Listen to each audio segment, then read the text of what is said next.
प्रथम पठन मुनि सिरांक ग्रंथरु पाठ अध्याय 48 पद संख्या 1 रु 14 पद पर्यंत। पाठर सारांश। घूर्णिमय वायु एलिजा को आच्छादन करते एलिसा तांको आत्मारे आविष्ट हेले। वर्तमान पाठ आरंभ। तत्परे प्रवक्ता एलिजा अग्नितुल्य जागी उठिले एवं तांकर बाणी बिजुली सदृश जलिबाकु लागिला। तांको द्वारा सेमानंको उपरे दुर्भिक्ष पड़िला एवं तांकरी उद्योगरे सेमानंको संख्या मुष्टिमेय होई गला। प्रभुंको बाणी रे से आकाश को रुद्ध कले एवं रात्रि रे अग्नि वर्षण कले। हे एलिसा, तुमर अद्भुत कर्मावली तुमको केड़े महिमामय करिथिले एवं किए अबा तुम भली यथार्थ रे गर्व अनुभव करि पारिबो। तारा पत्रंकर बाणी रे तुम्हे मृत्यु तथा पाताल पुररु सबको उत्थित करिथिल। तुम्हे राजन्य वंश को ध्वंस करिथिल एवं सुकत्य मानंकु शस्याच्युत करिथिल। तुमे ही सिनाई पर्वत रे अनुजोग सुनिबाकु पाइथिल एवं हरे परे प्रतिशोधर विचरण श्रवण करिथिल। प्रतिफलर वितरण निमंते तुमे राजा मानंकु अभिषिक्त करिथिल एवं तुमर दायादा स्वरूप प्रवक्ता मानंकु नियुक्त करिथिल। तुमे अग्निमय घूर्णिमय वायु द्वारा अग्नि घटक चलित रथरे उन्नीत हेल। शास्त्रोक्त प्रकारे तुम्हे ईश्वरंकर क्रोधाग्नि प्रज्वलित हेबा पूर्वे ताहांकु सुशांत करिबा पाए सदा प्रस्तुत अट। तुमे पिता प्रति पुत्रर हृदय प्रत्यावर्तन पाए एक जाकुबंक गोष्ठी सकलंकु फेराई आनिबा पाए सदा प्रस्तुत रही अछ।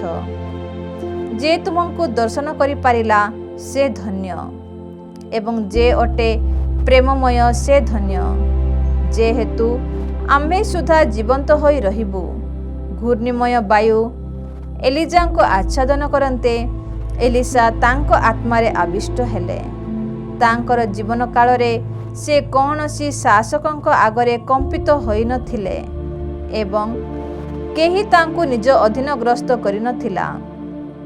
कौनसी विषय तांको पाई कष्टकर होई नथिला एवं तांकर मृत्यु परे तांकरी सब भविष्यवाणी करिथिला। जीव दर्शारे जेपरि मृत्यु परे सुधा तदृश्य से विभिन्न अद्भुत कर्म साधन करुथिले। एहा ईश्वरंक वाक्य। परमेश्वरंको धन्यवाद। साधु माथ्यूंको लिखित सुसमाचार पाठ अध्याय 6 पद संख्या 7 रु 15। प्रार्थना करिबा बेले विजातीय मानंको भली गुड़ाए अनर्थ कथा कुह नाही, कारण सेमाने मने करंती जे गुड़ाए कथा कहिले प्रार्थना सुना जाए। एणु सेमानंको परि हुओ नाही, कारण तुमे मागिबा पूर्वरु तुमर कौन आवश्यक तुमर पिता ताहा जानती।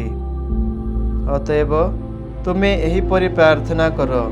हे आम्भमानंकर स्वर्गस्थ पिता, तुम्भर नाम पूजित हेउ, तुम्भर राज्य आसु, जे परि स्वर्गरे सेही परि मर्त्यरे तुम्भर इच्छा पूर्ण हेउ।